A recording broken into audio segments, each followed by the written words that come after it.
এক টন বর্জ্য দিয়ে যে পরিমাণ খাতা বানানো যাবে, এই পরিমাণ খাতা বানাইতে হলে 17টা গাছ কাটা লাগে। বিদেশে বর্জ্য হলো তাদের জন্য সোনায় সোহাগা। তারা এই বর্জ্যতে বিনিয়োগ করে তাদের বাণিজ্য, তাদের অর্থনৈতিক সমৃদ্ধি করছে। তারা বড় বড় ইন্ডাস্ট্রি করে উঠতেছে। আর আমাদের এরা বুঝেই না যে বর্জ্য, তারা বর্জ্য মানে বর্জ্যই মনে করে। আমরা ঢাকা শহরে বিভিন্ন জায়গায় স্মার্ট ডাস্টবিন স্থাপন করছি, ইতিমধ্যে করে ফেলছি। সত্যিকার উন্নতি দেখার জন্য জামাতকে পাওয়ারে আনতে হবে এবং ফুল পাওয়ারে আনার আগে সেমি পাওয়ার সিটিতে এই ঢাকা 2টা সিটি জামাতের হাতে তুলে দেন। ঢাকা বিশ্ববিদ্যালয়ে 11 মাসে 105 বছরের ইতিহাসে যা কাজ করছে 11 মাসে সেটা করছে। যে বাংলাদেশ নতুন যুগে পা দিতে যাচ্ছে, আর সেটা জামাতের ঢাকা সিটি নর্থের মাধ্যমে। ঢাকা শহরে কোনো বেকার ছেলে থাকবে না। আগামী 8ই সেপ্টেম্বর বিশ্ব সাক্ষরতা দিবস। এই দিবসকে সামনে রেখে আমরা এই ঢাকা সিটিকে নতুন এরিনায়, নতুন যুগে নিয়ে যেতে চাই। যদি আমরা ক্ষমতায় নাই, সরাসরি প্রশাসনে নাই, কিন্তু আমরা বিরোধী দল, প্রধান বিরোধী দল ইতিমধ্যে ছায়া মন্ত্রিসভা গঠন করেছে। আমরাও নগরে ছায়া সিটি প্রশাসন ঘোষণা দিয়ে নয়, কাজের মাধ্যমে দেখাতে চাই। এজন্য আমরা ঢাকা শহরে বিভিন্ন জায়গায় স্মার্ট ডাস্টবিন স্থাপন করছি, ইতিমধ্যে করে ফেলছি। আপনারা ক্যামেরা নিয়ে ঘুরলে দেখবেন। এই ডাস্টবিন আপনার ক্যামেরায়, আপনার টিভিতে যদি না যায়, তাহলে আপনি এটা খুব সুন্দর একটা জিনিস মিস করবেন। এর মাধ্যমে তিন ধরনের ময়লা এখানে রাখা হবে, যেগুলো পচনশীল, যেগুলো ড্রাই, যেমন প্লাস্টিক এগুলো, এবং অন্যান্য সবগুলো। 3 ধরনের এখানে ময়লা রাখা হবে। পরে এটা আমরা নিয়ে প্রথমে বিশ্ব সাক্ষরতা দিবস উপলক্ষে আমরা কলম বানাবো, এবং সেই কলম ঢাকা শহরের প্রত্যেকটা শিক্ষা প্রতিষ্ঠানের ছাত্র শিক্ষকরা পাবে ইনশাআল্লাহ। দ্বিতীয় পর্যায়ক্রমে আমরা খাতা বানাবো। আপনারা জানেন যে খাতা বানাইতে গাছ কাটা লাগে। 1 টন বর্জ্য দিয়ে যে পরিমাণ খাতা বানানো যাবে, এই পরিমাণ খাতা বানাইতে হলে 17টা গাছ কাটা লাগে। তাইলে আমরা এই কয়েকদিনে 50 টন বর্জ্য যদি করে থাকি, তাইলে 50-17 গাছ কাটা লাগবে যদি এই পরিমাণ বর্জ্য দিয়ে আপনার খাতা বানাইতে হয়। মানে 1 টন দিয়ে যে পরিমাণ খাতা বানানো যায়, এই পরিমাণ খাতা বানাইবার জন্য 17টা গাছ কাটা লাগে। চিন্তা করছেন তো বিষয়টা? তাইলে আমরা, এবং সেখানে এনার্জি সেভ হবে, আপনি বিদ্যুৎ, গ্যাস এগুলো সেভ হবে। আমরা যদি ঢাকা সিটির দায়িত্ব পাই, তাইলে সরকার একেবারে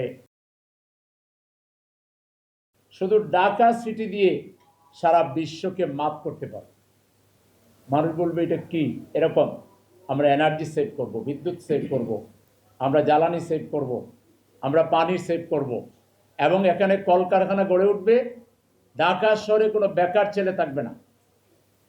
সমস্ত বেকার যুবক, শিক্ষিত অশিক্ষিত, আমরা যে ইন্ডাস্ট্রিগুলো বানাবো এগুলো চালাইবে তারা।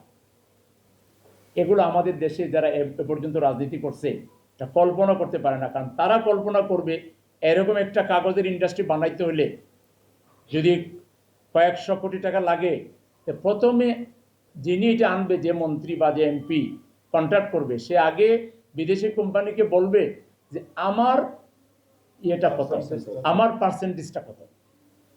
তার পার্সেন্টেজ যদি কনফার্ম হয়, তাইলে ওই কোম্পানিকে আসার জন্য বলবে, আদার দেন বলবে না।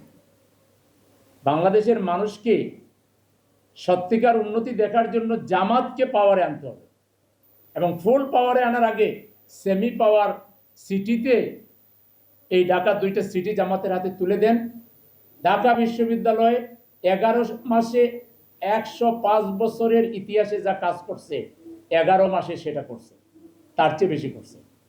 আমাদের হাতে 5 বছর দিয়ে দেখেন, প্রধানমন্ত্রী বিদেশের বুকে যেয়ে মাথা উঁচু করে দাঁড়াতে পারে যে আমার দেশের ঢাকাতে এরকম কাগজ উৎপাদন করে, কলম উৎপাদন করে। বিদেশে বর্জ্য হলো তাদের জন্য সোনায় সোহাগা। তারা এই বর্জ্যতে বিনিয়োগ করে তাদের বাণিজ্য, তাদের অর্থনৈতিক সমৃদ্ধি করছে। তারা বড় বড় ইন্ডাস্ট্রি করে উঠতেছে। আর আমাদের এরা বুঝেই না যে বর্জ্য, তারা বর্জ্য মানে বর্জ্যই মনে করে। বর্জ্য থেকে যে সার হয়, বিদ্যুৎ হয়, সেই বিদ্যুতের অভাবে আমরা এখন লোডশেডিং করতেছি, সেই আর হবে না। এই জন্য ঢাকাবাসীকে শুধু দেখবার জন্য 5 বছরের জন্য জামাতকে ঢাকা সিটির দায়িত্ব দিতে হবে। সরকারে তো সরকার আছেই, ওরা থাকুক। আমরা 5 বছর তারা সরকার চালাক, আমরা সিটি প্রশাসন চালাক, কম্পেয়ার করতে পারবো না।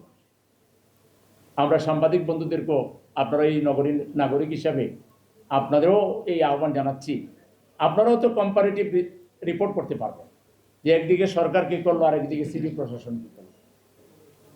এবং আমরা আসলে এই সরকারের কোনো ক্ষতি হবে না, সরকারের ভাব মর্যাদা উজ্জ্বল হবে। আমরা দুর্নীতিমুক্ত সিটি উপহার দিব ইনশাআল্লাহ। তো সেজন্য আমরা এই যে স্মার্ট ডাস্টবিন স্থাপন করেছি, আমরা আশা করব এটা আপনাদের মিডিয়ায় ফুটে উঠবে।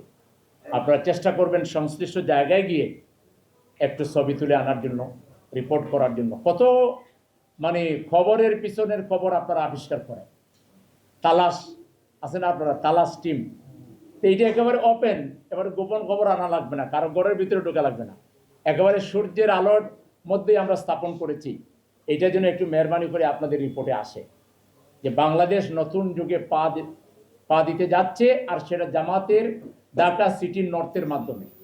আমার জানা মতে এর আগে কোনো সংস্থা, প্রাইভেট সরকারি কেউ বর্জ্য থেকে কলম আবিষ্কার করে বিতরণ করেছে আমার জানা মতে নাই। আপনাদের থাকলে আমরা জানাবেন। তাহলে এটার প্রথম রোল মডেল, পায়োনিয়ার আমরা জামাত ইসলামী ঢাকা সিটি নর্থ হতে যাচ্ছে। খুব শীঘ্রই আমরা সেপ্টেম্বরের 15 তারিখের মধ্যেই সেই কলম দৃশ্যমান করে আপনাদেরকে একটা করে গিফট দিব ইনশাআল্লাহ। আপনাদের ছেলে মেয়ে থাকলে তারাও সেটা পাবে, আর আমরা সব স্কুল কলেজ মাদ্রাসায় দিব ইনশাআল্লাহ। তো আজকে আর কথা বেশি নয়, আমার কাছে অন্য একটা পেপার ছিল বিদ্যুৎ এবং গ্যাস নিয়ে।